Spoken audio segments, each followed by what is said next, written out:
Esto quiere decir que se encuentra en todos los microorganismos, sobre todo porque es una membrana que contiene a todo lo que hay en el citoplasma. ¿Sí? Entonces, pues esta membrana citoplásmica es una bicapa de fosfolípidos que tiene inmersas varias estructuras en ella. ¿Sí? Entonces aquí tenemos una fotografía de microscopía electrónica donde nos está señalando dónde se encuentra esta bicapa. Aquí estamos observando la envoltura más externa, en el caso de gram negativas, pues es la membrana externa.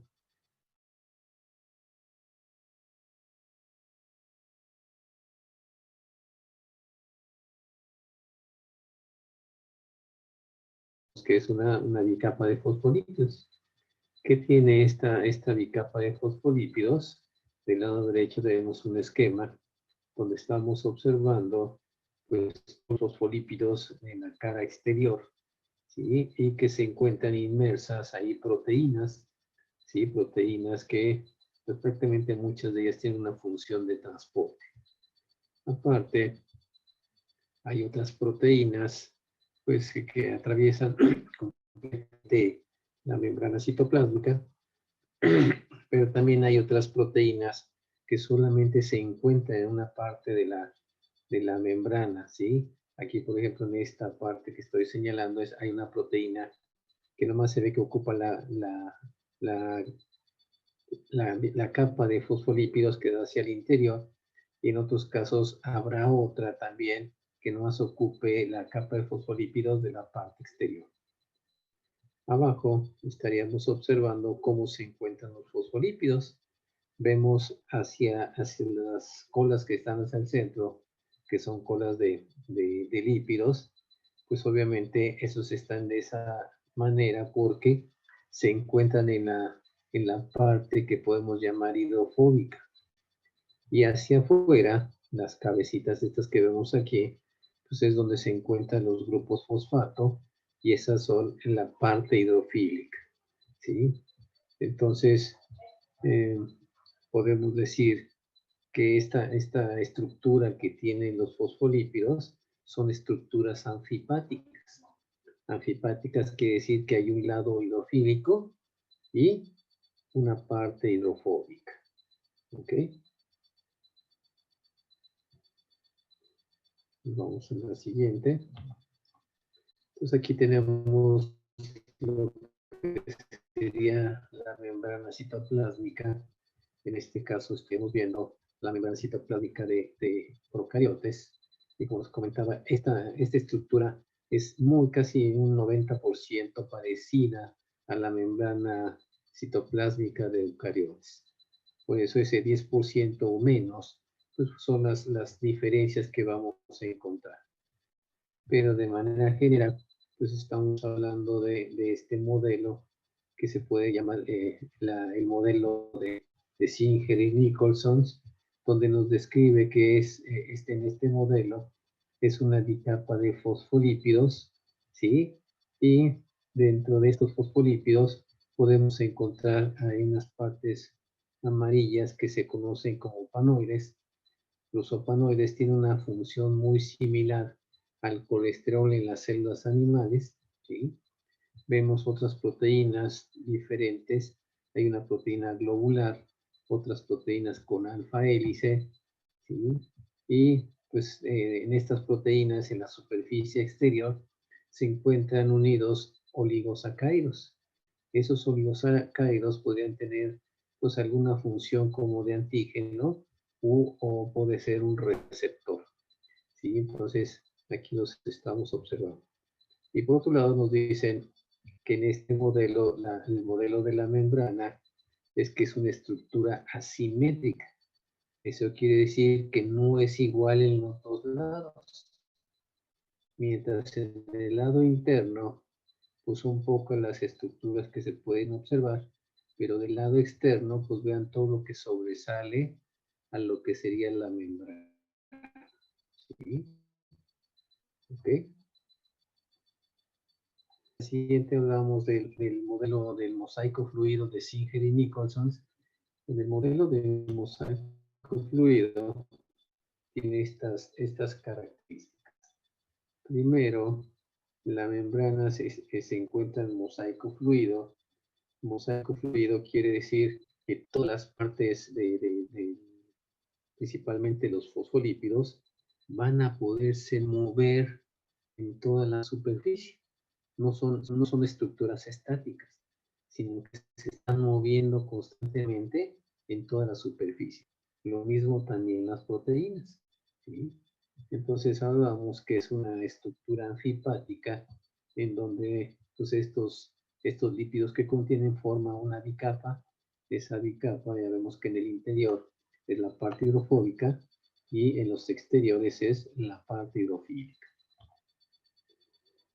Hablamos que son membranas de estructura simétrica, en donde vemos que la distribución de sus componentes, tanto lípidos, proteínas y glúcidos, es un tanto diferente interior. Hablamos también que hay proteínas, estas proteínas que pudimos ver en el modelo, unas se conocen como proteínas integrales. Estas proteínas integrales se encuentran prácticamente embebidas en la membrana. Pudieron ver, por ejemplo, las proteínas globulares, que se veía que estaba su estructura pues, dentro de la membrana, atravesando toda la membrana. Esto quiere decir que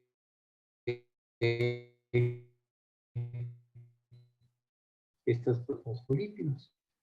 Asimismo, la inmersa es una parte hidrofóbica y en la parte que se encuentra en las puntas exteriores, que son partes hidrofílicas. ¿Ok? Y igual, pues presentan movimiento lateral, aunque con ciertas limitaciones. Ahorita que veamos el movimiento de los fosfolípidos, vamos a ver cuáles son las limitaciones de las proteínas integrales. ¿Sí? Y obviamente, pues también se encuentran dispuestas en este mosaico fluido.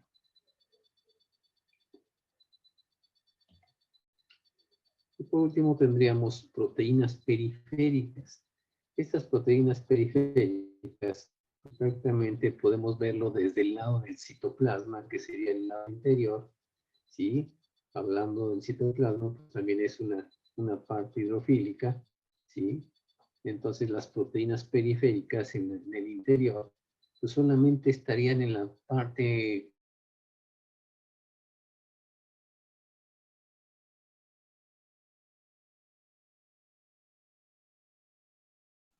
Profe, creo que ya nos escucha, o no sé si solo sea yo. No se escucha. Ya no se oye. Mucho. Ya no se escucha. Es que se le está cortando mucho el audio. de las proteínas periféricas con las proteínas integrales.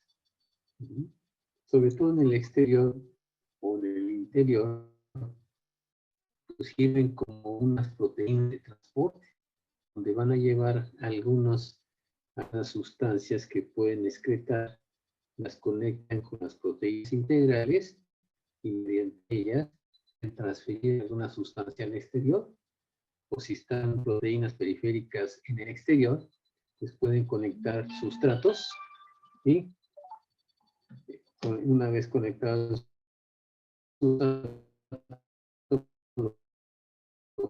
conectan con el citoplasma. Profe, es que se le está cortando mucho el audio, no sé si lo puede repetir.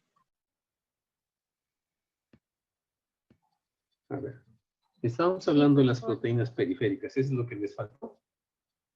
Ok, las proteínas periféricas se encuentran pues tanto en la parte interna del citoplasma y en la parte externa. Si fuera, por ejemplo, la membrana externa con su espacio periplásmico, pues, estas se encontrarían en el espacio periplásmico. Por eso es que se encuentran ahí. Y entonces lo que van a funcionar tanto de manera externa como de manera interna es pues prácticamente transportando sustratos que si están en el exterior los conecta con las proteínas integrales para que puedan ser introducidas. ¿Sí? Y en el caso de hacer algunas enzimas o algunas sustancias que se produzcan para llevar hacia el exterior. Algunas podrían ser sustancias de desecho. ¿Ok?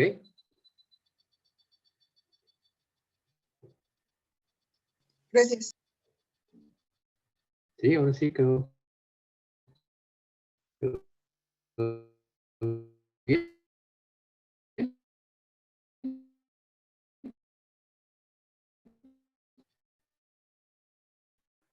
Profe, otra vez no escuchamos. Otra vez ya no se escucha, profesor. Ya se trabó otra vez.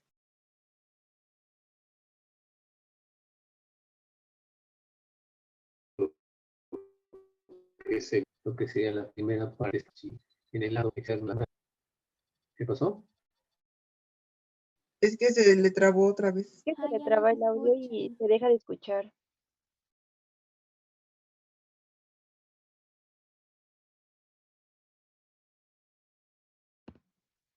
Ah, ya se fue otra vez. Ya se le fue internet.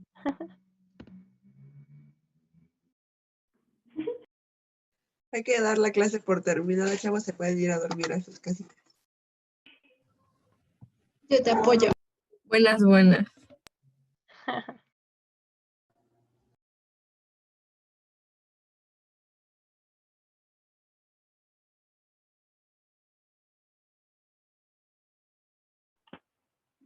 Bueno, que pasen buena noche todos.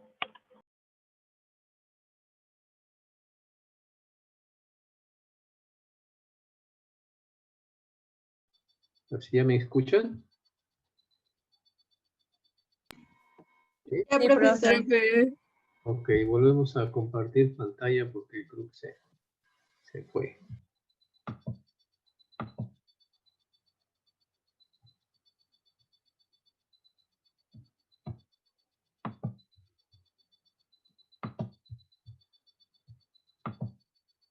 Cerveza. ¿Ves?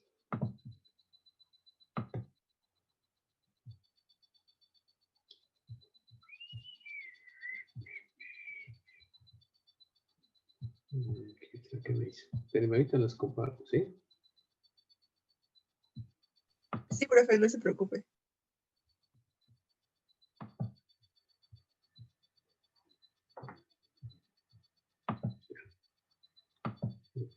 Ok, ahí está ya. Entonces estábamos viendo el modelo de mosaico fluido de Singer y Nicholson. ¿Sí ya se ve la pantalla? Sí, profe. Sí, Ok, profesor. pues continuamos.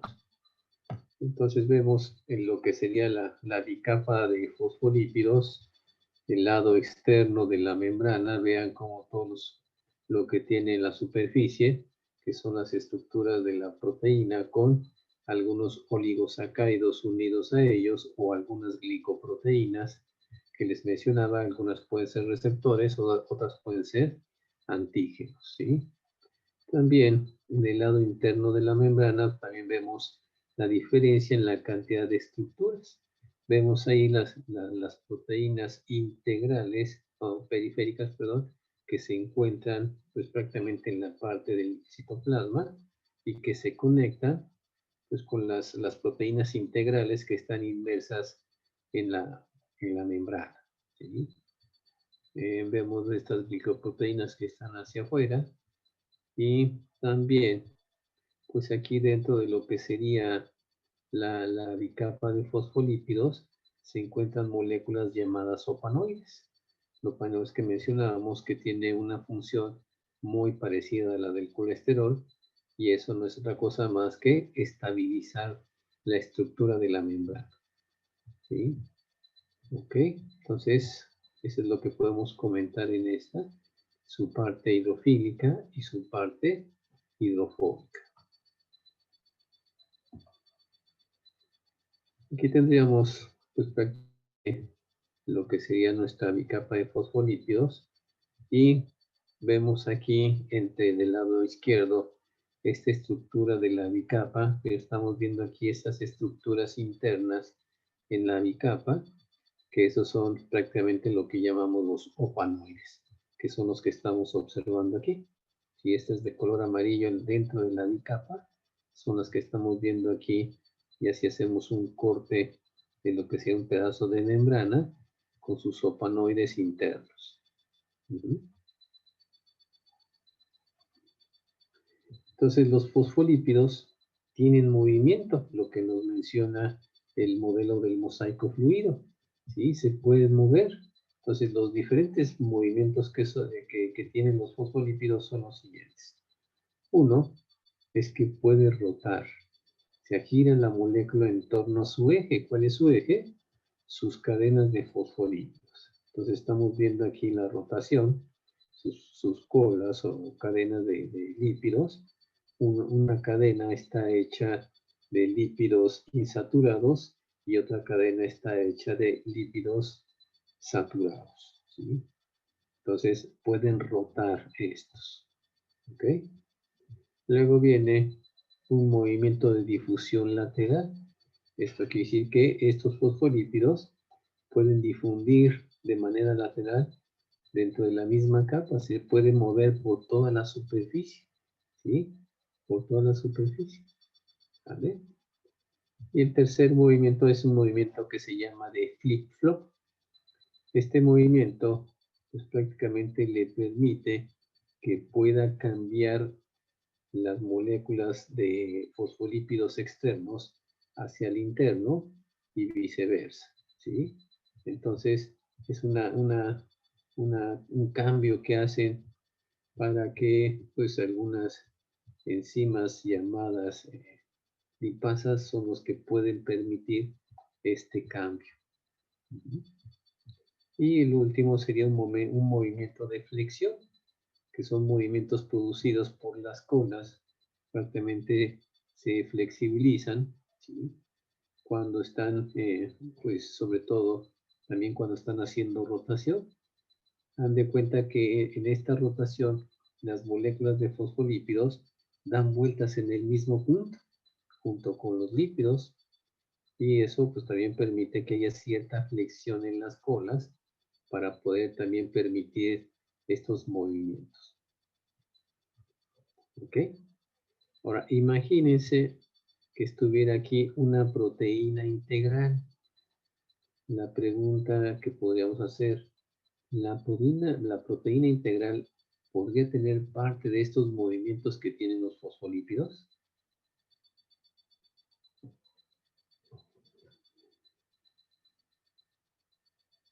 ¿O no lo pueden hacer?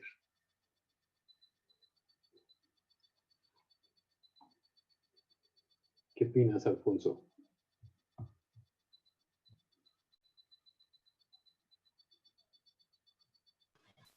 Perdón, profe, ¿cuál era la pregunta? La pregunta es, si tuviéramos aquí una proteína, nos vamos a regresar a la anterior. Aquí, esta proteína, que es una proteína integral, ¿podría cambiarse o qué tipo de movimientos podría tener esta proteína integral en la membrana? ¿Podría tener los mismos movimientos que los fosfolípidos? No creo, porque es muy grande, ¿no? Y justo la atraviesa.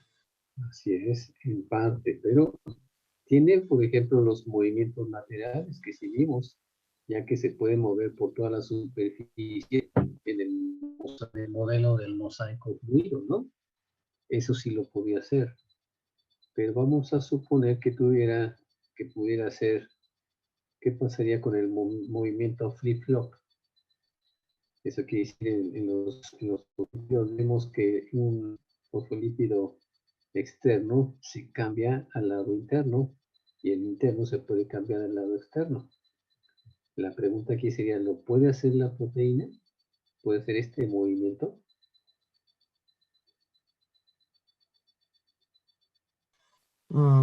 No creo que lo pueda hacer. Así es. No lo puede hacer, ¿por qué? Porque tiene una zona muy extensa hidrofóbica, que en el momento, y sobre todo el área hidrofílica que sobresale, esto no permitiría que pudiera pasar por la parte hidrofóbica de los fosfolípidos. Entonces, aquí hay un impedimento de hidrofobicidad, ¿sí? Solamente la parte interna de la proteína es la que puede estar pues, inmersa en la membrana, pero la otra parte no, la parte hidrofílica no puede estar inmersa. Y a la hora que se trate de voltear, no lo va a poder por ese problema. ¿Ok?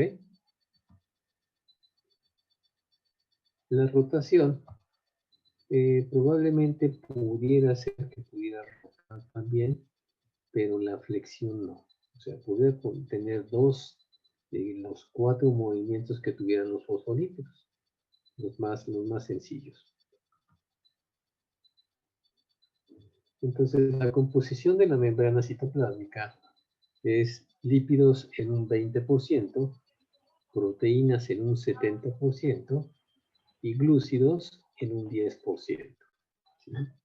Entonces, en esta etapa podemos encontrar pues algunos fosfolípidos, la mayor parte de ellos, glicolípidos, que sirven para el reconocimiento celular, las proteínas, los opanoides, que dan pues, cierta rigidez a la membrana citoplásmica por ser de tipo triterpenoides, y oligosacáridos.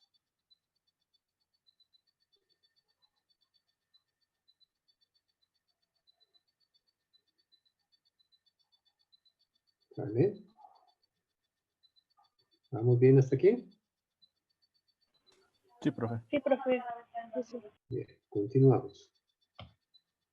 Entonces, en el caso de los lípidos, que ocupan el 20%, estamos aquí con el esquema. Vemos aquí el fosfolípido, su cabeza hidrofílica, que es donde se encuentra el grupo fosfato, ¿sí? Y pues, lo que serían las colas, que son de ácidos grasos. Aquí estamos viendo algunos que son saturados y otros que son insaturados, ¿sí? Entonces, ¿qué tipo de fosfolípidos vamos a encontrar aquí? Pues tenemos fosfatidiletoanolamina, fosfatidilglicerol, cardiolipina, y adicionalmente en gram positivos se observan glucolípidos y glucofosfolípidos, que esa sería una característica adicional para gram positivos. ¿Sí? También podemos encontrar dentro de estos fosfolípidos ácidos grasos esterificados, ¿sí? Lo que sería la parte de las colas que estamos viendo aquí, o los tallos. Entonces, dentro de estos tendríamos los saturados. Entre los saturados están pues, los ácidos grasos palmítico, mirístico, y en el caso de gram positivos tendría cadenas ramificadas. En el caso de los monoinsaturados, para gram negativos, se encuentra lo que es el ácido palmitoleico y el ácido cisbacérico. Esto va a ser muy importante, estas colas de ácidos grasos. ¿Por qué? Porque estos se pueden modificar para que se puedan adaptar a los diferentes ambientes en el caso de temperaturas extremas. ¿Sí? Por ejemplo, cuando vamos a ir a un área donde su temperatura es alta, los microorganismos que pueden vivir en esa área se tienen que adaptar en base a su ácido graso. Esto quiere decir que van a aumentar los ácidos grasos saturados para mantener la estabilidad de la membrana en estas colas de los lípidos.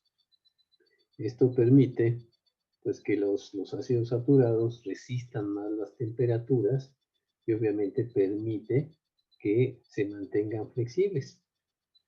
¿Sí?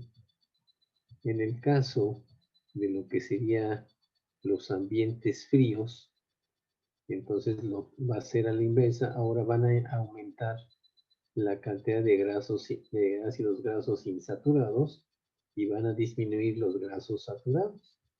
Esto también es una característica importante porque sabemos muy bien que los ácidos grasos insaturados a bajas temperaturas no solidifican, permanecen líquidos y obviamente eso estaría dando estabilidad y flexibilidad a los lípidos en condiciones frías, a bajas temperaturas. ¿Ok? Entonces, es importante mencionar lo que son ventajas o son adaptaciones en los que se realizan para poder pues adaptarte a los diferentes climas. Y sabemos que en nuestro planeta Tierra hay diferentes climas, unos de elevada temperatura, otros templados y otros con un clima bastante frío, que hablamos a veces hasta de temperaturas negativas. ¿Ok?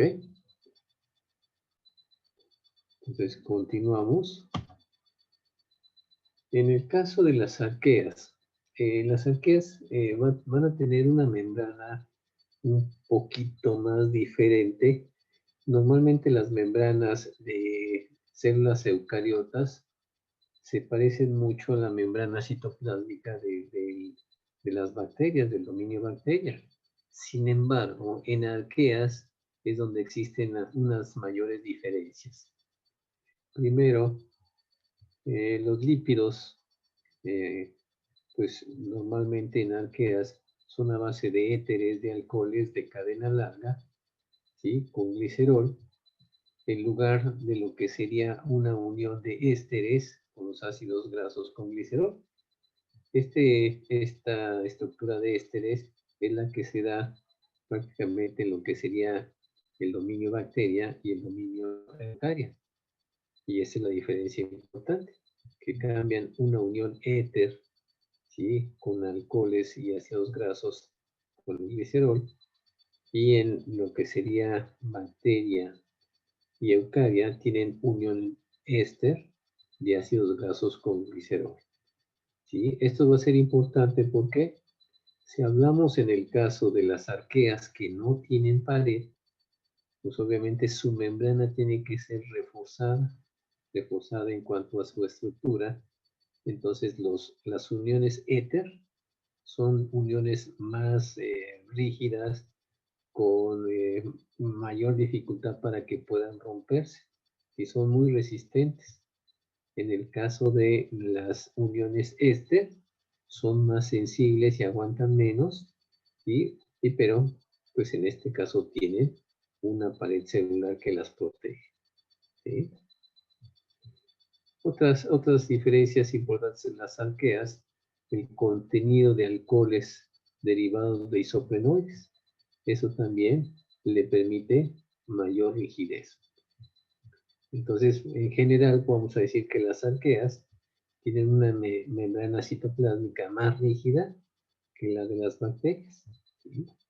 Por estas tres características que mencionamos. Uniones éter, cadenas largas con glicerol, cadenas de alcoholes largas con glicerol, y alcoholes derivados de isoprenoides. ¿Ok? También vamos a ver que esta membrana de arqueas tiene estructuras, una que sería una bicapa, que algunos arqueas lo tienen, pero otras arqueas tienen una membrana citoplásmica en forma de monocapa. ¿Sí? Entonces se presentan las dos cosas aquí en arquea, en bicapa y en monocapa. ¿Sí? También su membrana de arqueas pues tiene un transportador lipídico de tipo politerpenoide, que es un decapenil fosfato. Ya lo habíamos visto antes en la síntesis de proteínas, en la síntesis de la peptidoglicana, ¿sí?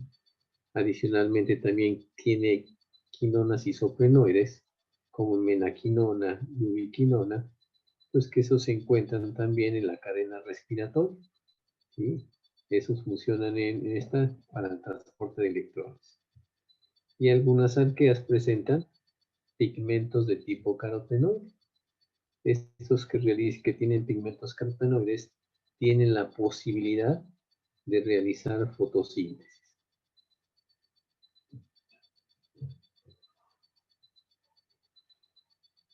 ¿Ok? Entonces, nos queda clara la diferencia ahí, en cuanto a membrana entre arqueas y bacterias. Entonces, eso lo vamos a ver con el siguiente esquema, para que vean lo que les acabo de decir. Tenemos aquí una membrana, que puede ser de eucaria o de bacteria. Vean su estructura, es un enlace éster con el glicerol, ¿sí? Por acá afuera estaría el fosfato. Y hacia adentro tendríamos los ácidos grasos del tipo de ácido esteárico, que conforman las cadenas de las bicapas de fosfolípidos. ¿Qué pasa con las arqueas? Las arqueas estamos viendo que la unión que se genera entre el glicerol y los ácidos grasos es un enlace éter, que ya hablamos que es de mayor fuerza. Y dentro de su estructura, los ácidos grasos tienen pues, los alcoholes de carácter isoprenoide. ¿Sí? Y aquí estamos viendo que está en forma de bicapa. Sin embargo, podemos ver que también hay unos que tienen pues una estructura también en cuanto a uniones éter, pero es una sola monocapa. No hay una bicapa, sino es una monocapa, donde podemos ver a los extremos de esta membrana pues, las estructuras de los gliceroles y las uniones éter en los dos extremos. Y pues, en la parte interna, pues estamos viendo los fitanoles, ¿sí? Que pues, son estructuras isoprenoides. Nos vamos a ver acá también abajo otro tipo de estructuras que se adicionan ahí, que son de tipo bifitanil bipentocíclicas, ¿sí? Que son estas, y que también le confieren más capacidad de resistencia a la membrana. ¿Ok? Entonces son los únicos microorganismos que pueden tener membranas en bicapa y membranas en monocapa. ¿Vale?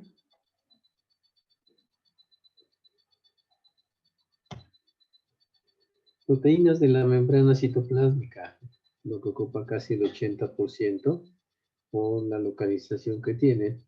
Entonces, estas proteínas podemos clasificarlas en proteínas integrales y proteínas periféricas.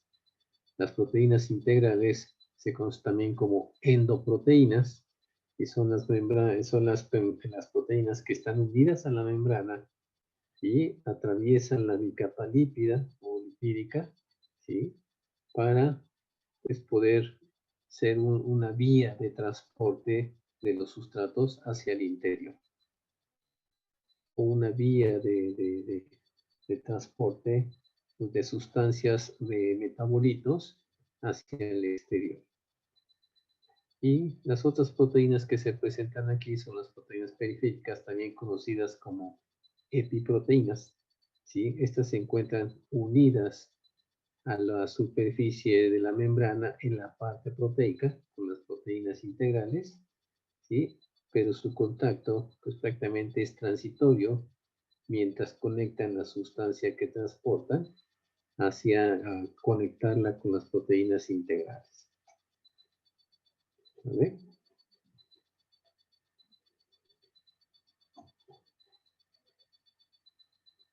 ¿Listo? ¿Dudas hasta aquí? No, profe. Ok, continuamos. Entonces aquí estaríamos viendo las proteínas integrales, cómo se encuentran inmersas en la membrana y la periférica, que es la que hace conexión con esta proteína integral. ¿Ok? Entonces, la diferencia que hay entre estos dos tipos de proteínas es la siguiente. En el caso de las proteínas periféricas, su unión es muy débil, ¿sí? Y son fáciles de eliminar porque prácticamente pues, no hay un anclaje a la membrana. Son solubles en solución acuosa porque tienen un carácter hidrofílico y pues prácticamente conforman el 20 al 30% del total de las proteínas de la membrana. ¿Sí? Entonces son de carácter hidrofílico. ¿Qué pasa con las proteínas integrales? Las proteínas integrales no pueden extraerse fácilmente, ¿sí? Ya que, pues por su carácter hidrofóbico que tienen, pues eso los hace insolubles en una solución acuosa, ¿sí? Cuando, pues prácticamente se tratan de eliminar los lípidos, y estas conforman del 70 al 80% del total de las proteínas de la membrana. También tienen un carácter anfipático. Eso quiere decir que en un lado hidrofóbico y un lado hidrofílico. Y pues sí se mueven en la superficie de la membrana citoplásmica de forma lateral, pero no pueden rotar a través de la capa lipídica. Lo que mencionábamos, que hay un impedimento por su parte hidrofóbica con la hidrofílica y no la deja pues cambiar de posición. Y generalmente se encuentran oligosacáridos o carbohidratos unidos en su superficie interna, externa, ¿sí? Esto ya hablábamos que puede darle un carácter de receptor o un carácter de antígeno que puede ser reconocido, pues en este caso por el sistema inmune humano.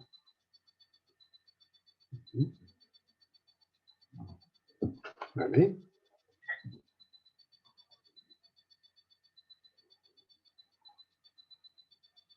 Entonces, continuamos con la siguiente.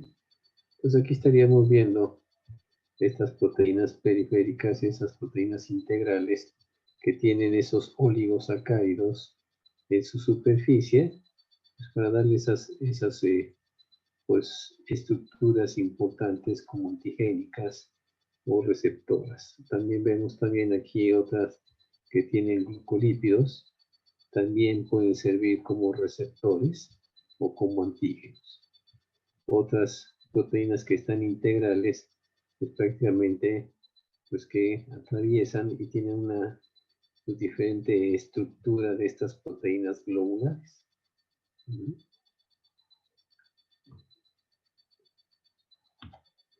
En el caso de lo que platicábamos de los opanoides, aquí les puse la estructura química que tiene los opanoides y la comparamos con el colesterol.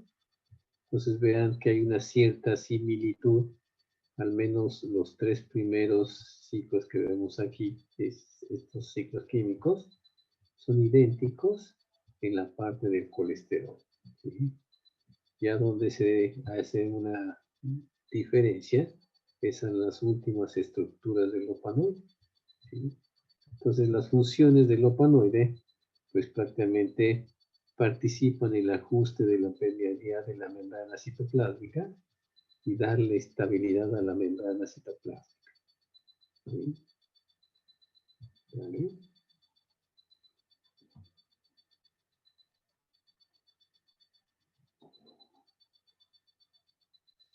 ¿Ok? Funciones generales de la membrana citoplásmica. Uno, pues obviamente por ser la estructura interior, es la estructura que va a retener al citoplasma y obviamente lo separa del medio exterior. Segunda función es que es una barrera osmótica. ¿Sí? Sus sistemas de transporte, que vamos a ver más adelante, permiten el paso de manera selectiva de sustancias, de esas sustancias o sustratos que pueden ser iones o pueden ser moléculas, como el caso de aminoácidos, como el caso de monosacáridos o disacáridos, y también pues va a evitar el desplazamiento de otras, evitar que si son ¿cómo se llama? Si son estructuras más grandes, no van a pasar, porque tienen que primero degradarse hasta sus subunidades básicas para poder entrar. O en su defecto, pueden inhibir el transporte de algunas moléculas, como podrían ser algunos antibióticos, para evitar que se introduzcan al citoplasma. La tercera función sería que participa en procesos bioenergéticos. Se participa en procesos donde se va a generar energía, principalmente en forma de ATP. Eso ya vimos que se hace en la parte metabólica, que sería la respiración. ¿Sí? En esta respiración se hace respectivamente fosforilación oxidativa. A nivel de membrana, toda la cadena membrana está en la membrana citoplásmica y ahí es donde participa pues, en la generación de energía en forma de ATP. ¿Vale? Entonces, ¿cómo hace esto? Vemos aquí, por ejemplo, esta podría ser pues una prácticamente estamos hablando de una estructura como la mitocondria, ¿sí? Donde estamos viendo lo que sería la cadena respiratoria inmersa en los fosfolípidos, ¿sí? Donde tenemos una NADH reductasa, ¿sí? Tenemos una ubiquinona, una citocromo reductasa, un citocromo C o una citocromo oxidasa, pues que prácticamente conforman la cadena respiratoria, y aquí es donde llegan las coenzimas reducidas portando los electrones, y cuando llegan, pues se los ceden en la reductasa que estamos observando aquí. Cuando se le transfieren los electrones, entonces esta reductasa permite que salga un protón, ¿sí? Al espacio periplásmico. Y después transfiere los electrones a la ubiquinona. La ubiquinona los transfiere a lo que sería la citocromo reductasa. Cuando esta reductasa también adquiere los electrones, permite el paso o la salida de otro protón. Cuando se va al citocromo C, ¿sí? Este citocromo C también pues le transfiere los electrones a la citocromo oxidasa y se vuelve otra vez a liberar un protón a lo que sería el espacio periplásmico, ¿sí? Entonces, ¿qué está viendo aquí? Pues que se está armando un potencial externo comparado con el potencial interno, ¿sí? Y al final los electrones, ¿quién es el aceptor final de electrones? Al menos aquí en un ambiente aerobio, es el oxígeno. El oxígeno es el aceptor final de electrones para generar al final agua. Entonces, vean cuántos protones quedaron por fuera. Estos protones están haciendo una diferencia de potencial eléctrico contra la parte interna. Entonces, le llega aquí, dentro de esta membrana se encuentra una ATP sintetasa, que por ese diferencial de potencial eléctrico va a permitir el paso de lo que serían los protones.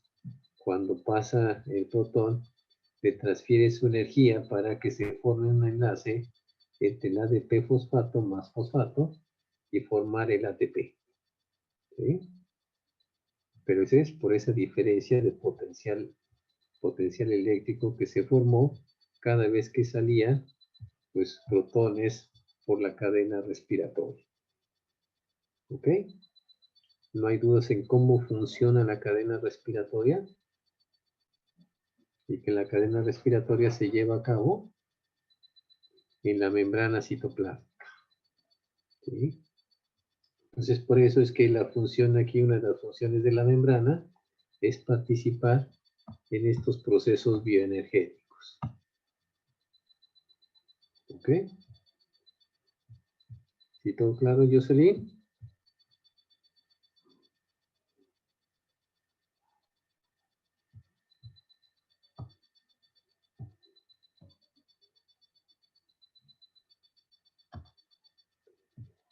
Siguiente función de la membrana.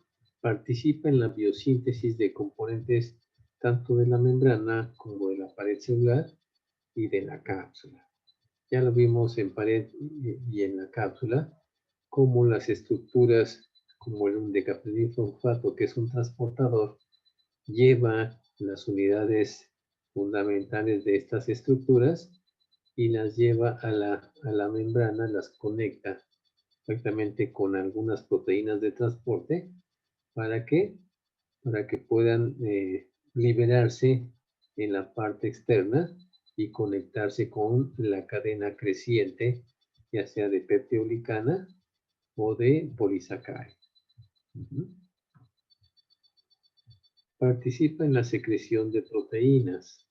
¿Sí? Esto también es importante porque esta secreción de proteínas, sobre todo enzimas externas, pues le va a permitir estarlas atravesando, pues algunas pueden salir en una forma de vesícula, pero generalmente son transportadas por otras, algunas estructuras internas de la membrana que pueden transferirla a través de la membrana citoplásmica. Siguiente función de la membrana es que contiene moléculas receptoras. Hablamos de esas superficies de oligosacáridos o de glicoproteínas, pues que estas moléculas pues prácticamente pueden detectar y responder a sustancias químicas del medio exterior.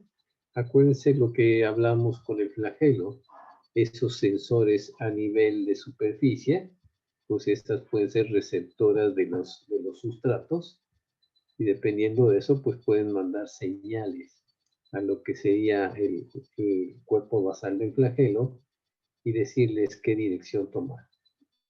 Esa sería una de las funciones. El otro es participa en procesos de transporte. En los procesos de transporte ya vimos que están las proteínas integrales, ¿sí? Las cuales pueden formar canales y permitir que por ahí pues pueden ser transportados los sustratos y hacia el interior o metabolitos hacia el exterior. Y la siguiente función sería el punto de anclaje del cromosoma, ¿sí? Y de algunos plásmidos. ¿Esto qué quiere decir? Que cuando la célula se va a dividir a nivel de, pues de formar el tabique o un septo, el cromosoma se ancla a una parte de lo que sería la membrana citoplásmica a través del códice del cromosoma y empieza a replicarse de tal manera que forma dos copias. Cuando se divide la bacteria por fisión binaria, una copia se va a una célula y la otra copia se va a la otra célula. De tal manera que cuando se divide por fisión binaria forman dos células y cada célula va a llevar su carga genética completa, o sea, una copia del cromosoma. Y lo mismo puede pasar con los plasmas, es un mecanismo muy parecido.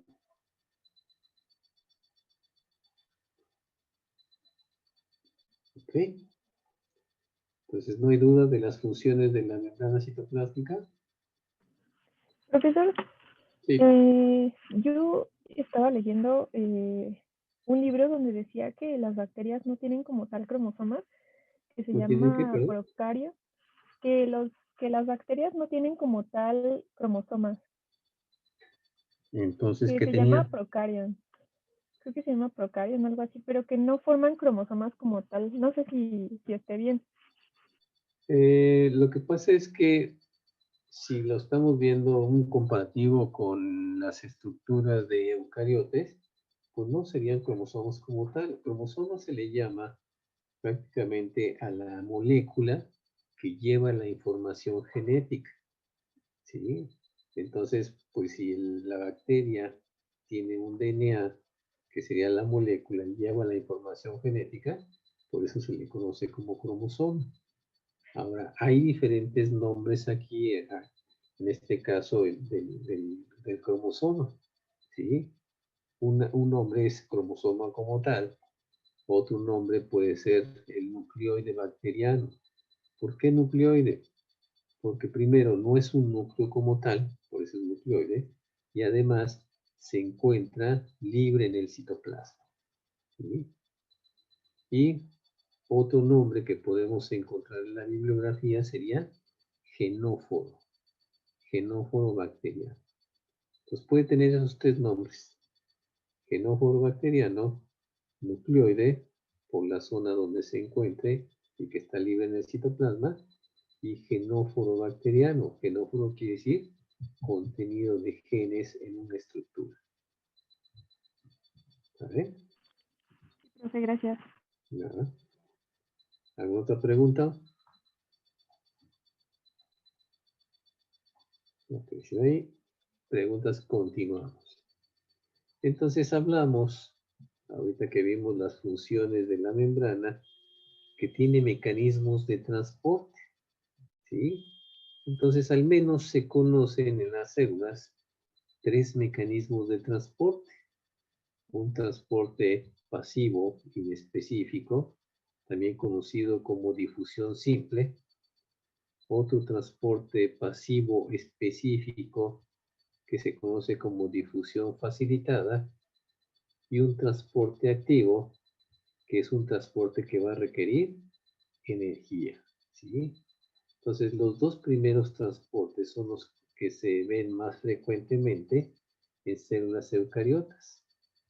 Y el transporte activo, que requiere energía, se ve más frecuente en las células procariotas.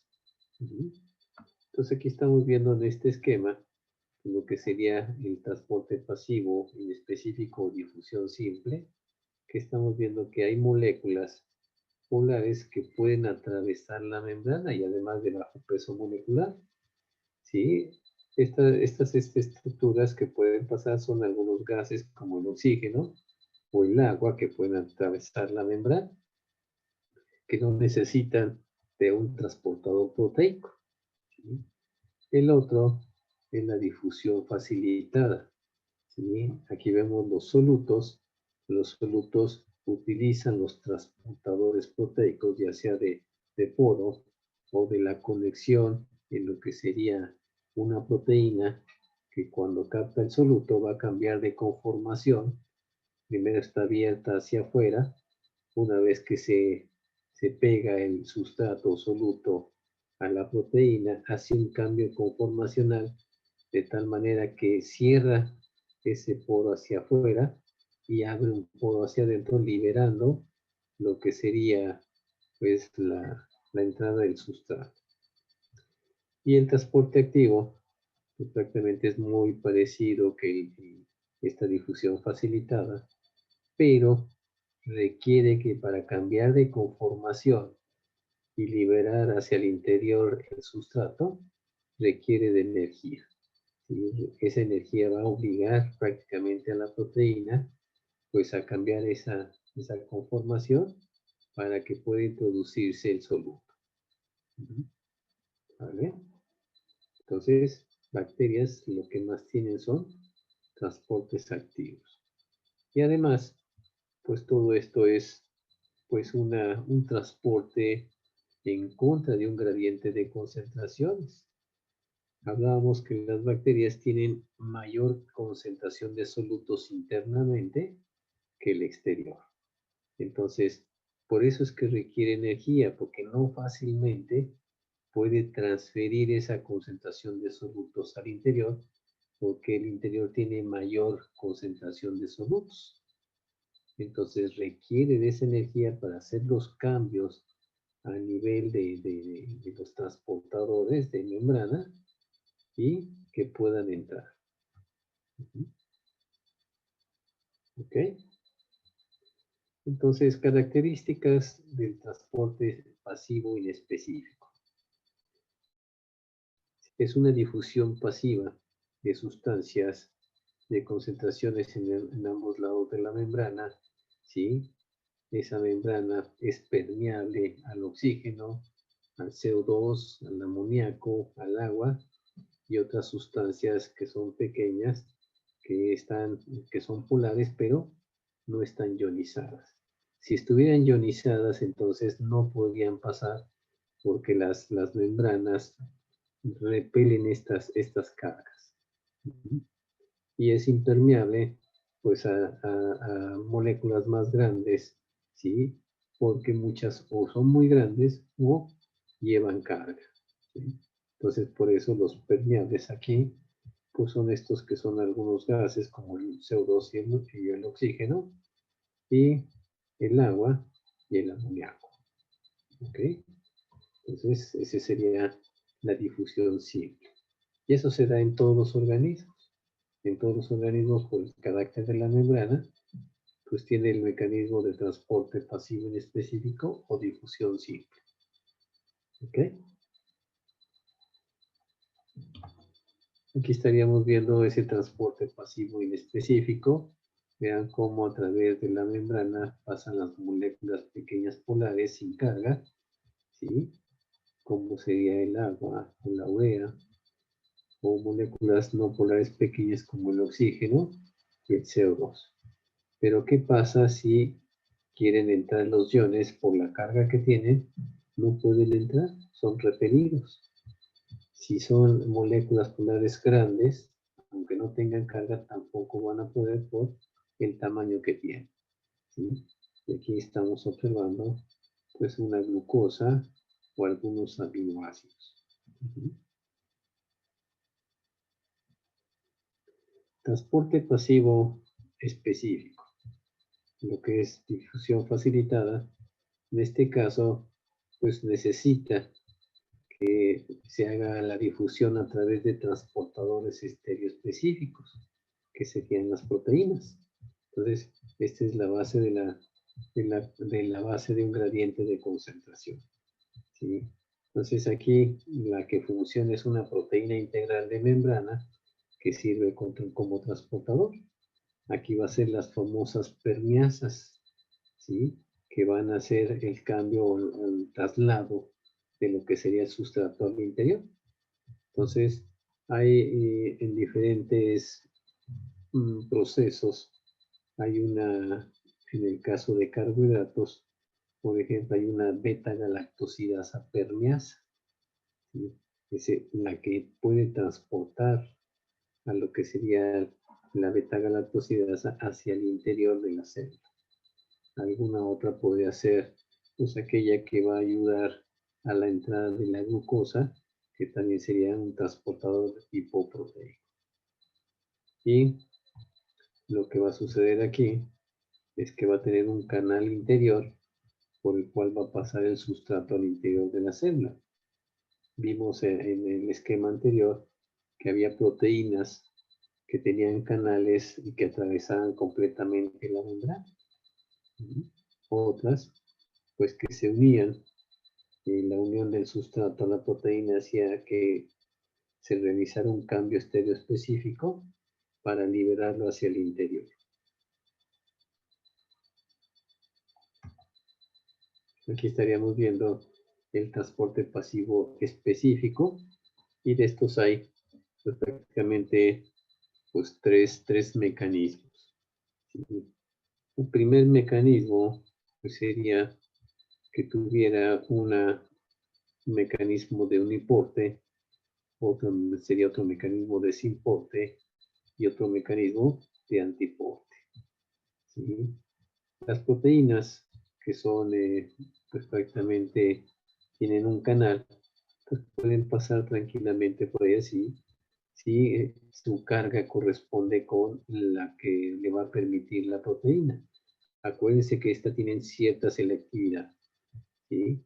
Entonces, cuando hay una proteína uniporte, entonces la proteína puede dejar pasar por su canal, ¿sí? Pues una molécula de sustrato en una dirección o hacia la dirección interna. El siguiente transportador en el mecanismo puede generar un mecanismo de simporte. Esto quiere decir que una molécula de sustrato va a ayudar a que otra molécula diferente puede entrar al mismo tiempo. Entonces, simporte quiere decir que entran dos moléculas en la misma dirección hacia el interior del citoplasma. Y por último tendríamos el mecanismo de transporte por antiporte. ¿Qué quiere decir esto? que una molécula de sustrato puede entrar en una dirección cuando una molécula del interior puede salir en dirección contraria. Y entonces antiporte quiere decir una molécula que entra y una molécula que sale. Esto se da mucho en el intercambio de iones. Por ejemplo, puede entrar un ion potasio y salir un ion sodio. ¿Vale? Entonces, esto es prácticamente importante, sobre todo también que estos transportadores tienen especificidad de sustrato. ¿Sí? ¿Qué quiere decir esto? Que si un transportador se especifica para introducir, por ejemplo, glucosa, pues es lo único que va a hacer. ¿Sí? Y no va a entrar ninguna otra molécula por ahí. ¿Por qué? Su especificidad es la glucosa. Otra es que tiene una cinética de crecimiento tipo de Michaelis-Menten.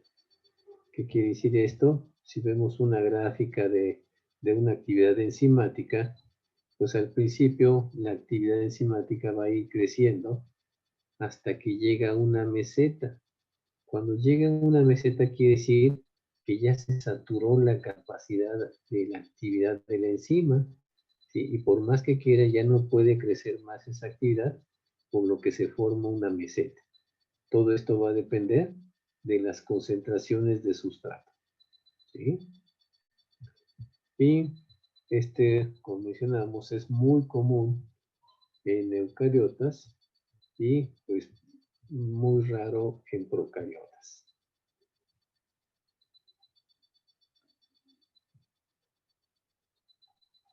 ¿Sí? No hay duda sobre estos mecanismos de transporte, uniporte, sinporte y antiporte. Entonces estos dos últimos podríamos también llamarlos como mecanismos de cotransporte, ya que requieren de otra molécula para que pueda entrar al mismo tiempo o de otra molécula para que pueda permitir la entrada de una y la salida de otra.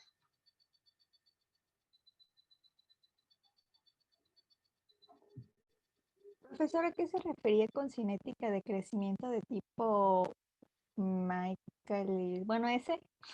Michaelis-Menten. Michaelis-Menten. Ok. En que esto es una gráfica de actividad enzimática, ¿sí? En las actividades enzimáticas, pues nosotros podemos ver cómo empieza la actividad de la enzima. Vamos a poner que hubiera una gráfica aquí, ¿sí? Y esta gráfica, pues empieza con una línea recta, quiere decir que su actividad va aumentando, ¿sí? Conforme a la concentración que tiene. Pero si le vamos agregando más concentración, entonces llega a saturarse su actividad enzimática, que ya sigue siendo la misma actividad, ya no va creciendo más, porque ya llegamos al punto de saturación de actividad. ¿Sí? Entonces vamos a suponer que aquí empezó a crecer a 1, 2, 3, 4, 5 de actividad, pero ese fue su máximo, y a partir de ahí, aunque haya más concentración de sustrato, sigue en 5 de actividad formando esa meseta. ¿Sí? Entonces esa es una actividad de cinética de crecimiento o cinética de actividad enzimática tipo Michaelis-Menten. ¿Ok? Sí, profe, gracias. Bien, entonces continuamos. Seguimos con el mecanismo de transporte, el transporte activo, que es el transporte que requiere energía. Entonces aquí vamos a transportar sustancias en contra de un gradiente de concentración. Y esto es cierto. Hablamos de las bacterias en el citoplasma, tienen una mayor concentración de solutos que el exterior. Entonces van a luchar, van a requerir algo como energía para que pueda introducir los sustratos. Por eso es el gasto energético. Entonces, este gasto está a expensas de un gradiente de protones a que se hidrolice el ATP para hacer este gasto energético. Y obviamente tiene que haber una enzima, un ATP hidrolasa a nivel de membrana, ¿sí? A nivel de membrana porque es ahí donde va a requerir de liberar la energía para que se genere el transporte. Entonces es el transporte más común en bacterias, ¿sí? Y en medios naturales, pues normalmente hay una baja concentración de los nutrientes. Por eso que hablamos que es un transporte de sustancias en contra del gradiente de concentraciones. ¿Sí? Entonces, por eso las bacterias tienen un gasto energético elevado para poder introducir sustratos a su citoplasma.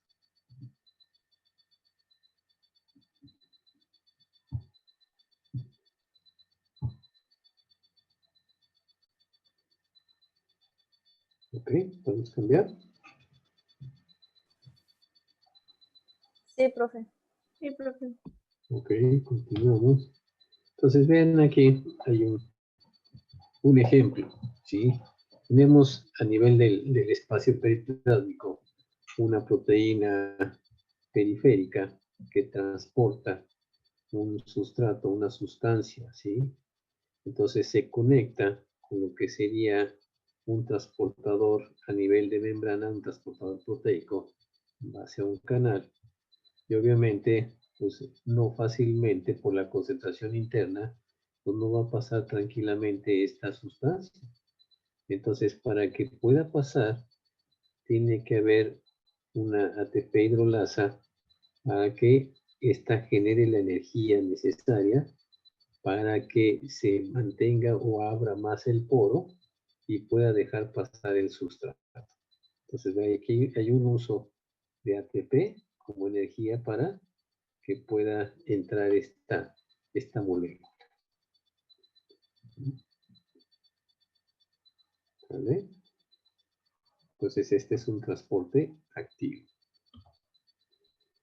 Entonces, aquí pues, siguen los mecanismos de transporte en sistemas activos. Debe haber permeasas específicas e inducibles. ¿Cómo sería una permeasa específica e inducible? Vamos a hablar que estuviera una permeasa, la beta-galactosidasa que hablábamos, y se va a inducir. Normalmente vamos a tener enzimas inducibles y enzimas, ¿cómo se llama? Enzimas constitutivas, ¿sí? Las constitutivas son las que están siempre presentes y las inducibles no. Las inducibles va a depender que exista una cierta concentración de un sustrato. En este caso vamos a hablar de la lactosa. La lactosa hay una concentración importante, ¿sí? Primero en un medio no había nada y después encontramos o le adicionamos una concentración de lactosa. ¿Qué va a hacer la bacteria? Pues simplemente detecta la concentración de lactosa y entonces empieza a sintetizar la permeasa, ¿sí? ¿Para qué? Pues obviamente para que empiece a hacer el transporte. Y obviamente es una permeasa que es específica para pues, la entrada de los compuestos de la lactosa. O sea, va a haber de la lactosa, pues se puede, por efecto de una beta-galactosidasa, pues dividir en dos, en glucosa y lo que sería la otra, una pentosa. ¿Sí? Entonces, eso va a hacer que esta beta-galactosidasa a nivel de la membrana sea una beta-galactosidasa permeasa que se indujo por las altas concentraciones del sustrato, se sintetizó y empezó a metabolizar. ¿Qué pasa cuando se cambia o se acaba esa concentración de lactosa? Pues simplemente separa la síntesis de esta permeasa hasta que vuelva a haber otra vez mayor concentración de lactosa, vuelve a sintetizar. Por eso se llama inducible. y es específica para el metabolismo de la lactosa. Entonces, ¿qué ocurre aquí? Pues hay un cambio conformacional de la permeasa dependiente de energía para generar ese transporte por el poro que tiene, ¿sí? La energía va a ser para que los canales que tenga, pues sobre todo que tengan carga, pierda afinidad por el sustrato y pueda pasar al interior. Es como darle un llegue a la proteína. Así, suéltalo.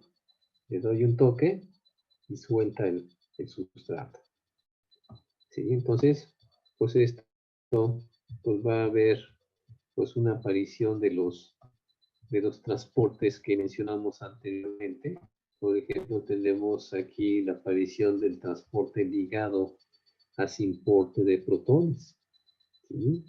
Puede haber otro que es el transporte ligado a transporte de iones sodio, otro que es el transporte sensible a un choque osmótico y el transporte acoplado a translocación de grupos. Entonces vamos a ver ahorita pues un ejemplo de cada uno de estos.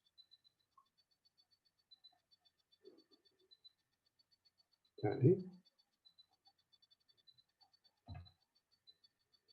Entonces, el transporte ligado sin porte de protones. Ya habíamos hablado de algunos mecanismos. Entonces tenemos aquí el mecanismo de uniporte. Entonces se transporta un sustrato en una sola dirección. El sinporte es un transporte simultáneo de dos sustratos en la misma dirección. Entonces aquí uno de los sustratos es el protón, ¿sí? Que se ha creado un gradiente de concentración y que, pues obviamente, se aprovecha que uno entra para que el sustrato entre junto con él. En este caso sería la entrada de un protón y el sustrato aprovecha para entrar con él. Y el antiporte es un transporte simultáneo de dos sustratos en diferente dirección. Ahí está el ejemplo del sodio y potasio que comentamos hace rato. Pues aquí lo estaríamos bien. Aquí está el canal. Aquí es la difusión facilitada. Aquí estamos un canal, está el acarreador, forma en una sola dirección. ¿Sí? Aquí vemos un sinporte entre dos moléculas, donde una, vamos a decir que es la de casa, pasa tranquilamente y aprovecha la otra para pasar junto con él.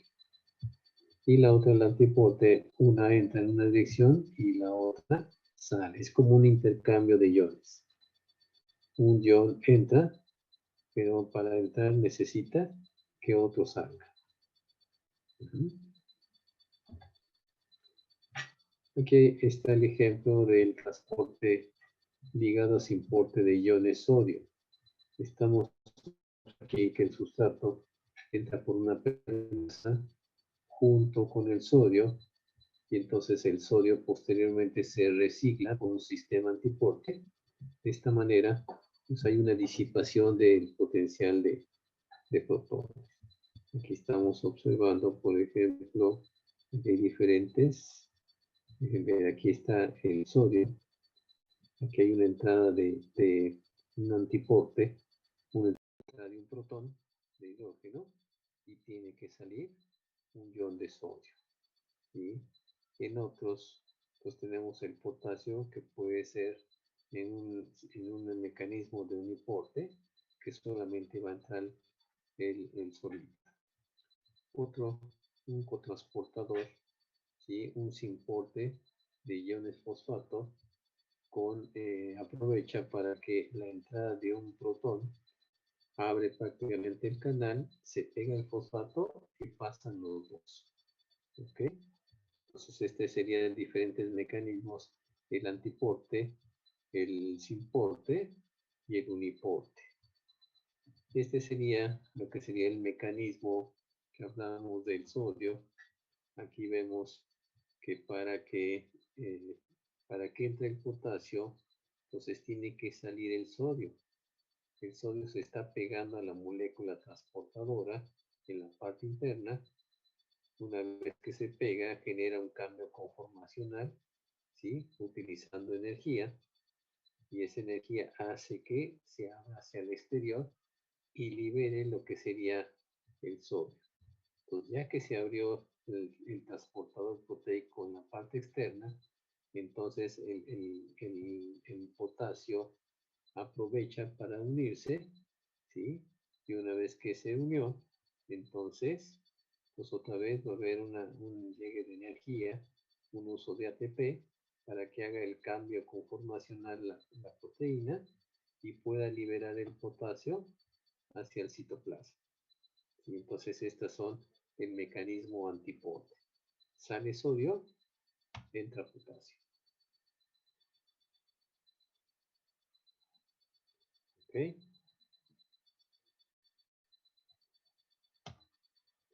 Transporte sensible a choque osmótico. Entonces este transporte se da mucho en gram negativas, ya que hay proteínas periplásmicas que captan el sustrato a nivel del espacio periplásmico, lo llevan hacia o lo conectan con las proteínas integrales de la membrana, ¿sí? Una vez que lo conectan, se acoplan al paso de sustratos hasta el citoplasma con la hidrólisis de un ATP. Entonces aquí cuando se conecta este sustrato, hay una señal que se envía a lo que sería la permeasa para que utilice energía y cambie la conformación del canal y permite la entrada del sustrato. ¿Ok?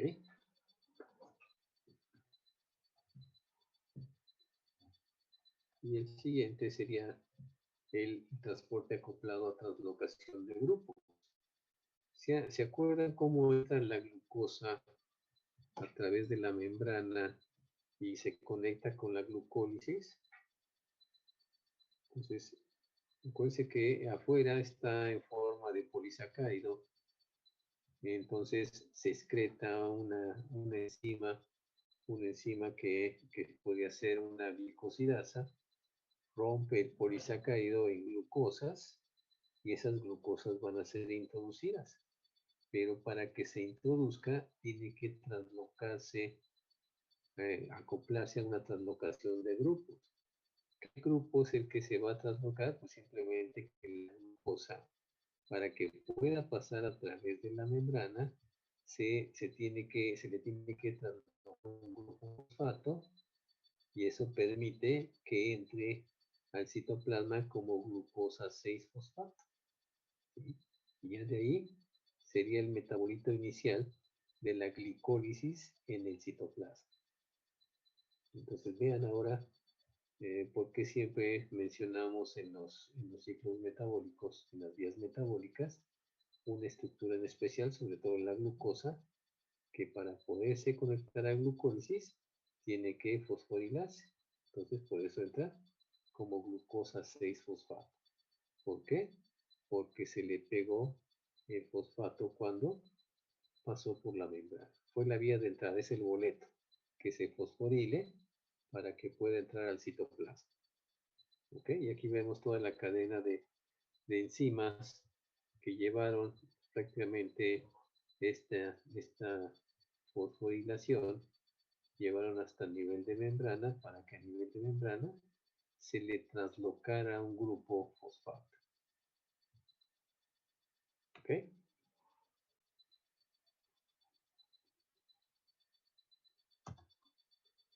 Y bueno, aquí hay otra cosa importante a nivel de membrana, que son los sistemas de secreción.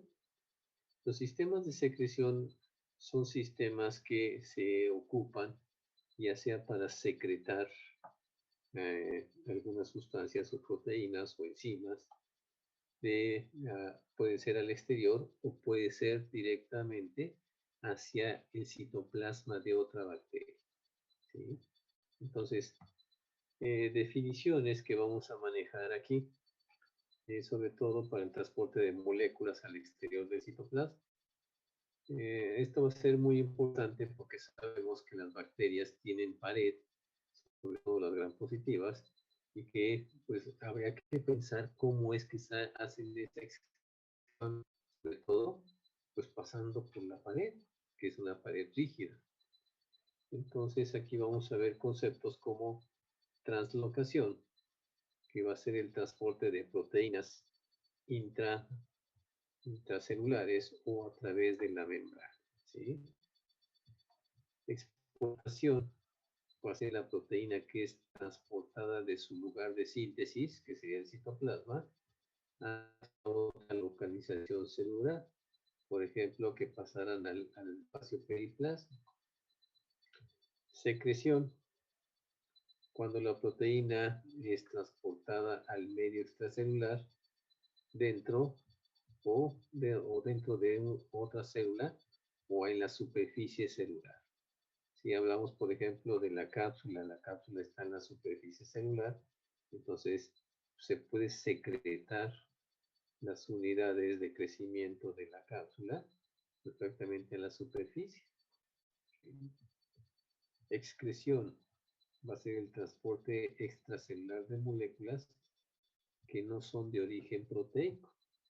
Por ejemplo, hay productos de la fermentación, como serían los antibióticos, como los aminoácidos y los polisacáridos. Entonces, no necesariamente que tienen que ser proteicos. Proteicos, cuando hay excreción, siempre la palabra nos da inmediatamente la idea que se está excretando enzimas, que son proteínas. Sin embargo, no todos son proteínas porque pues hay estos productos como los antibióticos o como los aminoácidos que pueden ser excretados. ¿Ok? No hay duda de estas definiciones. Que estas las vamos a estar manejando pues aquí en estos mecanismos de excreción.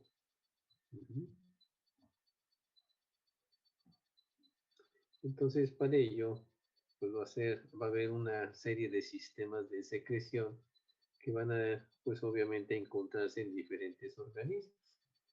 Y entonces, pues obviamente hay enzimas hidrolíticas que lo conforman, lipoproteínas periplásmicas, toxinas, apéndices de superficie, pues que son pues, prácticamente utilizadas para estarlas o son sujetas a una excreción. Hay proteínas integrales de membrana pues, que generan transporte, generan producción de energía, pues, se encuentran en la división celular o son receptores de señales o que participan en la biogénesis. O sea, todos estos sistemas pueden generar o transportar todo este tipo de estructuras o de moléculas. ¿Sí? Entonces, a la fecha, pues inicialmente se empezaron a determinar que había 6 sistemas de excreción. A la fecha creo que ya vamos en 8, como 9 sistemas de excreción, de los que se han encontrado en los microorganismos. Entonces vean cómo algunos son de diferente estructura, unos son como exactamente como si fuera un canal que lleva las moléculas al exterior, sobre todo si estamos hablando de gram negativas, ¿sí? Otros otros sistemas que se ocupan, o sea, están divididos, por ejemplo, aquí vemos el 2 que está en doble parte, donde tiene una parte en lo que sería la membrana citoplásmica y otra parte en la membrana externa, y que hay una breve conexión a nivel de espacio periplásmico. El 3 pues atraviesa completamente, ¿sí? Pero el 3 y el 4 son sistemas que pueden ir directamente a una excreción hacia el interior de otra célula. O sea, no solamente al exterior, sino al interior de otra célula. El 5 también está en 2 pasos, una a nivel de membrana citoplásmica, otra a nivel de membrana externa, pero también este fragmento de membrana citoplásmica puede unirse pues, a la estructura del sistema de excreción 4. Y el 6 es un sistema directo, solamente para excretarlo a nivel de superficie celular. ¿Ok? Entonces, estos sistemas de secreción, pues al menos se conocen dos sistemas en algunos de ellos, que es el sistema SEC. Este sistema SEC está compuesto por proteínas que se les conoce como translocón o translocones, en la que hay una fuente de energía con el uso de ATP. Esta proteína pues no está pegada, está secretada a través de este sistema. Hay una preproteína que contiene una secuencia señal, o sea, una secuencia con la cual la va a reconocer en el extremo amino terminal, y que cuando se trasloca, esta secuencia se elimina por peptidasas. Se le corta un pedazo de o un fragmento a la proteína para que pueda ser liberada. El otro es un sistema TAT, que no está exactamente tan conservada como el sistema SEC, y va a servir del gradiente de protones como fuente de energía. Entonces las proteínas que van por este sistema lo atraviesan y se encuentran plegadas, presentan un motif. Un motif también es como una secuencia de dobles argininas para ser reconocidas, que se peguen a este sistema y sean transportadas hacia el exterior. Entonces esos son los de estos sistemas SEC y TAT. Y pues entre estos sistemas que traslocan las proteínas a través de la membrana se encuentran pues aquellos que liberan las proteínas al medio extracelular, ¿sí? Como sería el T1SS, que son los sistemas de transporte, ¿sí? El 1, el 2 y el 5, o sea, liberan proteínas al medio extracelular.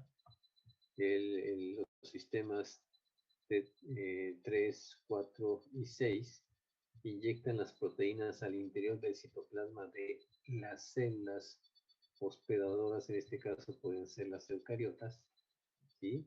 O al de otras bacterias, como sería el transportador sistema de secreción T6. Entonces vean cómo hay unas que solamente van a liberar al exterior, otras que van a inocular prácticamente por estos sistemas de secreción T3, T4 y T6 a células eucariotas, o el T6 que sería a bacterias. Y otros pues, que requieren para la biosíntesis de apéndices en la superficie de la bacteria para traslocar estos sistemas. Entonces, esta biosíntesis de apéndices, pues podríamos estar hablando, por ejemplo, de un pili, que es hueco, es un apéndice, ¿sí? Y que pues, va a poder llegar a la superficie de la bacteria, y eso se da en los sistemas T7, T8 y T9. Entonces son los 9 que se conocen hasta la actualidad, estos sistemas de secreción. Entonces estos serían los sistemas, los mecanismos. Sí, aquí tenemos el T1, donde tenemos esta proteína a nivel de membrana citoplásmica, y usando la TPasa una energía para que pueda transferirse a través del espacio periplásmico y llegar al transportador, que la otra mitad a nivel de membrana externa, la cual utiliza calcio para generar pues una apertura del poro y secretar por ahí las proteínas. El sistema de translocación T2, pues aquí tenemos igualmente desde lo que sería una ATPasa que va a utilizar energía para este sistema, ¿sí? Vemos aquí cómo se conecta sin liberarse en el espacio periplásmico, llega a lo que sería el transportador a nivel de membrana externa para su liberación. Aquí vemos el sistema 4. En el sistema 4 hay chaperonas que van a modificar la proteína para hacerla activa y lo llevan prácticamente a lo que sería la proteína a nivel de membrana plásmica. Con la ayuda de energía abren el paso, lo conectan sin pasar por el espacio periplásmico, lo conectan directamente, prácticamente a la siguiente. Pero vean este es un sistema de inyección desde el espacio de lo que sería el citoplasma de la bacteria hasta el citoplasma de otro. Ya puede ser una célula eucariota o una célula bacteriana. Entonces vean así, es que tiene esta longitud, es porque está conectando con la superficie de otras bacterias o de otros eucariotas. ¿Sí? Este es el sistema 5. En este sistema 5 pues se encuentra aquí lo que sería pues el sistema, aquí tenemos CK y todos los que serían estos mecanismos para que lleven pues el sustrato que van a sacar, ¿sí?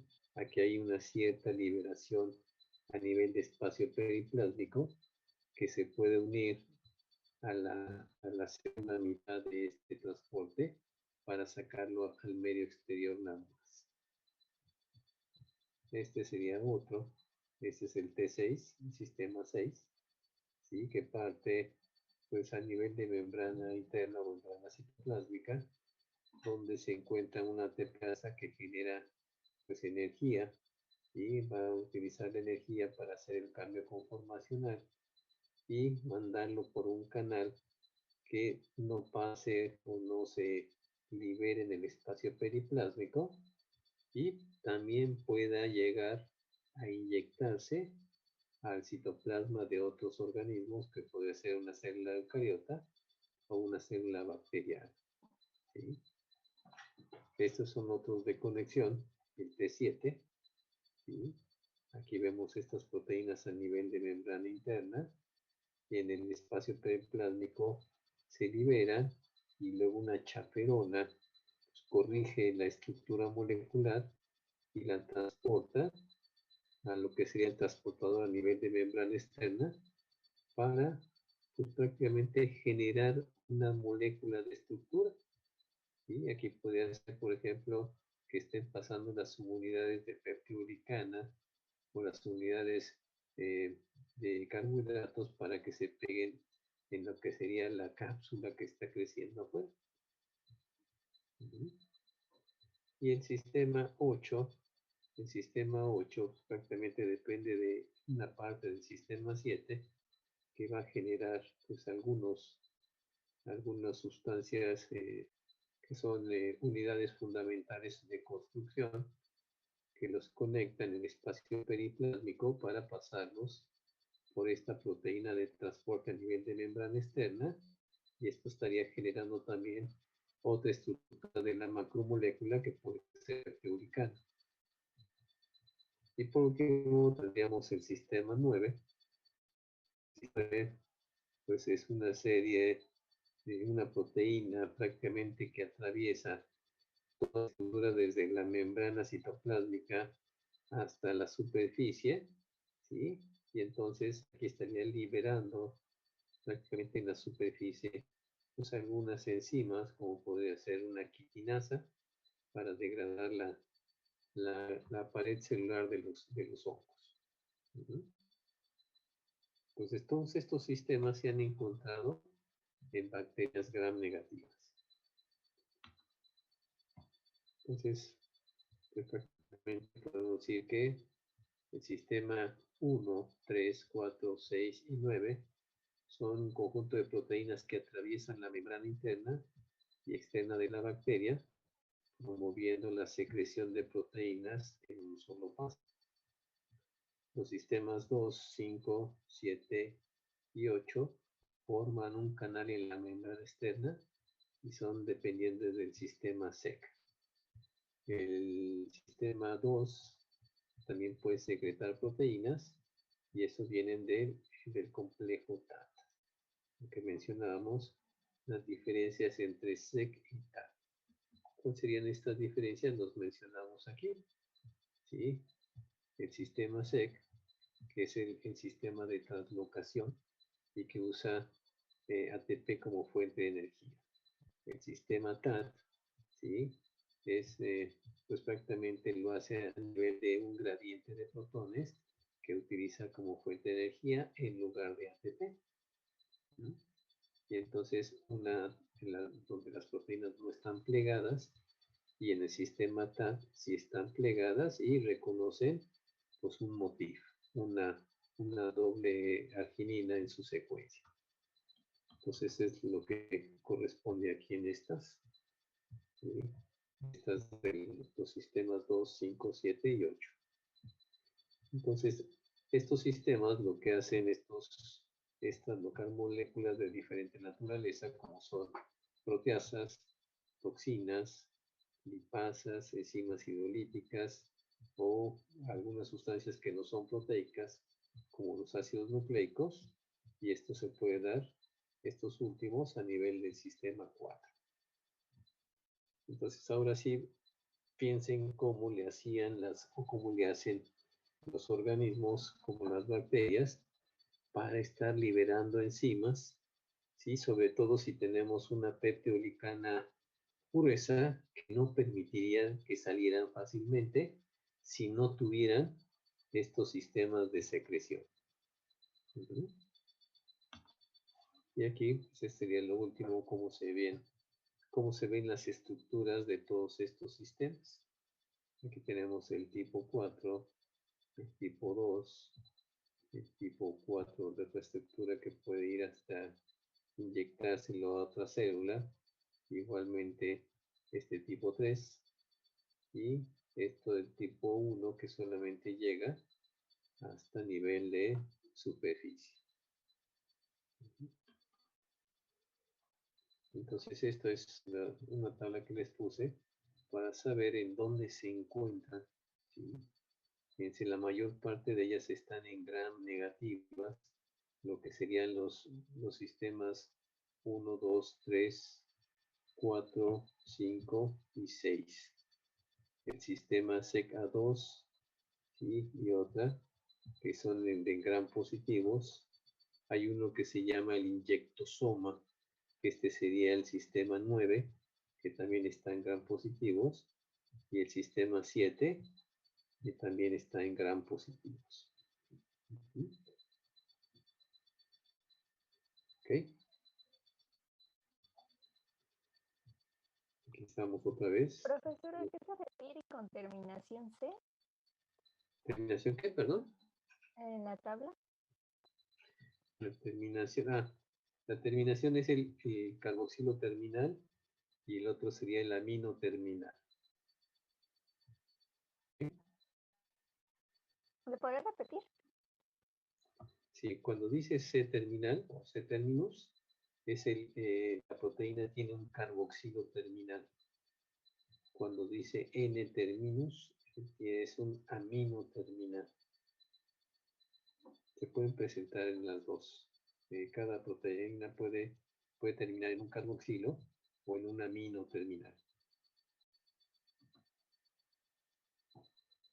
Ok, gracias.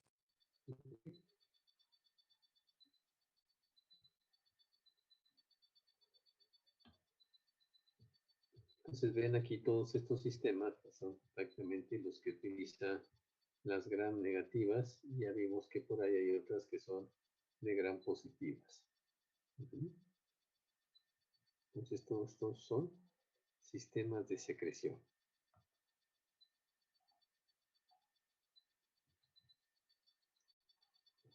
Y bueno, pues los sistemas generales de secreción, el sistema SEC, el sistema TAT y la translocasa JDC. Entonces, sistema SEC, sistema de translocación y exportación de proteínas no plegadas. El sistema TAT, sistema de translocación y proteínas y exportación de proteínas plegadas.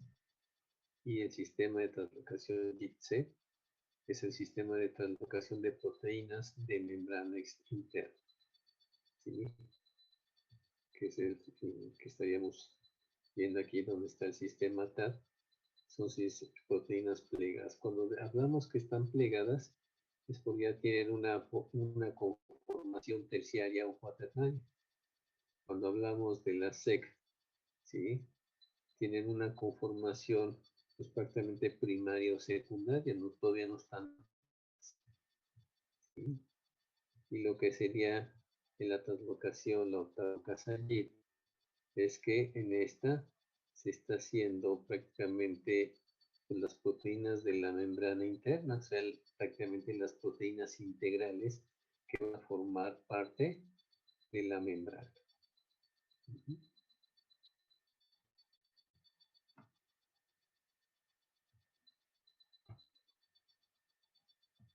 Y aquí está otra vez con la vía SEC, cómo funcionan. Están las proteínas a nivel de citoplasma. La SEC-B, que es el transportador, se une con el SEC-A para liberar al SEC-Y a esta proteína que lleva, ¿sí? Y pues obviamente eso hace que pueda ser transferida, en este caso, al espacio periplásmico. Aquí está otra. Esta es una proteína que va a ser una proteína integral. Vean cómo se unió ese transportador con SEC-YEC. Este SEC-YEC lo que hace es exactamente secretar la proteína, pero introducirla en la membrana citoplásmica.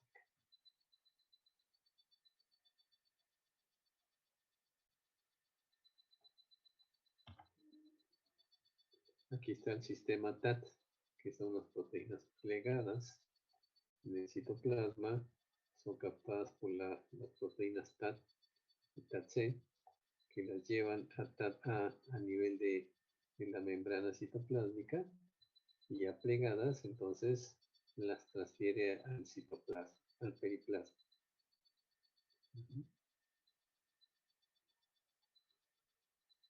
Entonces ven aquí para qué sirve la señal del amino terminal. Este terminal es reconocido prácticamente por estas unidades de TAT-B y TAT-A y TAT-C, ¿sí? Y pues, obviamente estas proteínas en el aminoácido, en el amino terminal, llevan un motif. Ya vimos que son 2 argininas ese motif. ¿Sí? Y esos son reconocidos para que pues, pueda transferirse por TAT-A.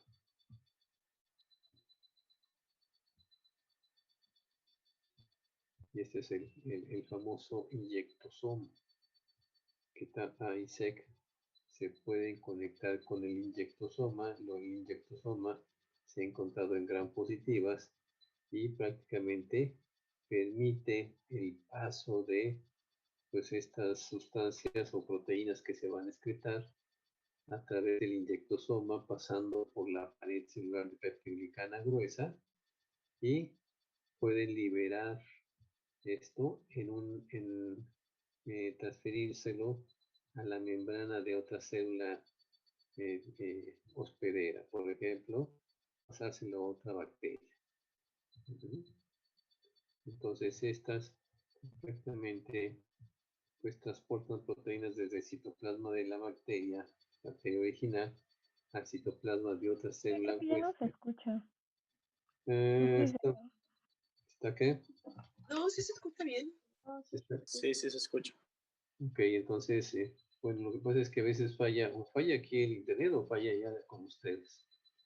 Por eso es que a veces en algunos se les va y otros, pues permanecemos bien con el internet. ¿Pero dónde te quedaste?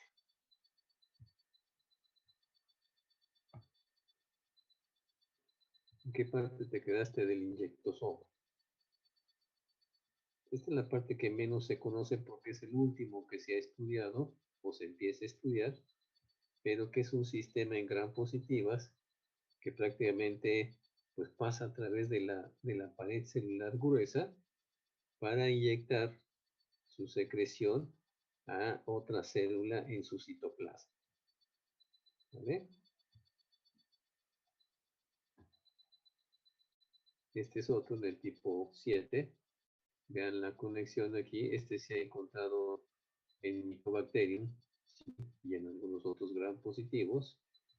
Y obviamente, pues hay hay que atravesar en este caso pues la membrana o la capa de ácidos grasos que existen aquí en esta micobacteria.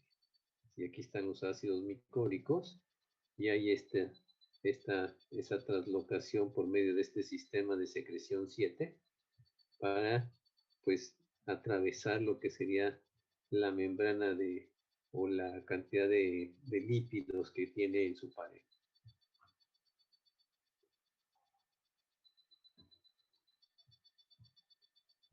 Estos otros sistemas de secreción CU, vean cómo se van construyendo. Aquí está la membrana interna. Esa membrana interna pues, va a transferir una subunidad de lo que sería la proteína. Esta proteína es captada por una chaperona que modifica su estructura, la lleva a la membrana externa y la va pegando. ¿Sí? ¿Qué sería esto que estamos observando aquí? ¿Qué estructura les parece esta a nivel de membrana externa?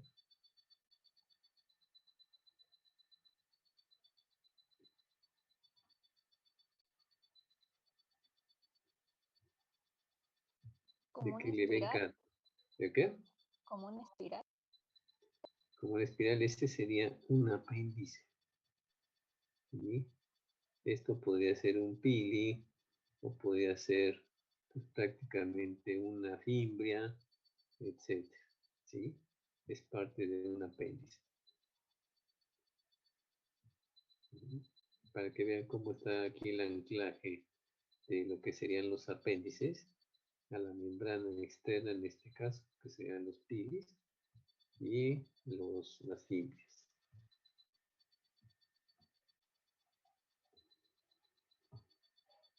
Y el sistema GITSES es para la formación de proteínas que van a estar inmersas o proteínas integrales a nivel de la membrana citoplásmica.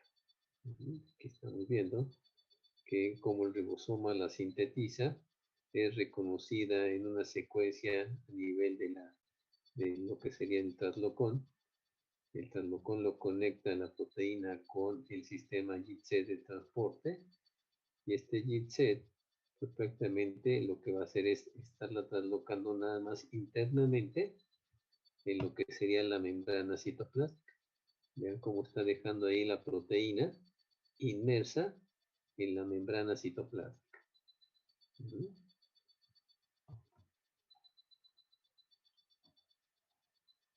Ok. Y sería la última. Entonces está medio complejo esto de los sistemas de translocación, pero eso es lo último que se ha encontrado. Esto tendrá de unos 5 o 10 años para acá. ¿Sí? Ese es lo más nuevo en lo que serían los sistemas, estos sistemas de transferencia. Entonces eso ya nos explica un poquito más cómo es que se hace la liberación de enzimas hacia la superficie, obviamente sin dañar o sin romper la peptidoglicana o sin romper la membrana externa, etc. Y además no solamente eso, sino que inyectarlas directamente a otras células. ¿Sí? Como el caso cuando una bacteria patógena va a infectar a células eucariotas, pues no necesitan poner la proteína o la toxina pues prácticamente fuera de la célula, sino la pueden inocular directamente en el interior de la célula. Y esos pues, pueden localizarse como factores de patogenicidad, factores de virulencia. ¿Ok? ¿Dudas hasta aquí, muchachos? Entonces, con esto terminamos la parte de membrana externa y todos los sistemas que sería de, ¿cómo se llama?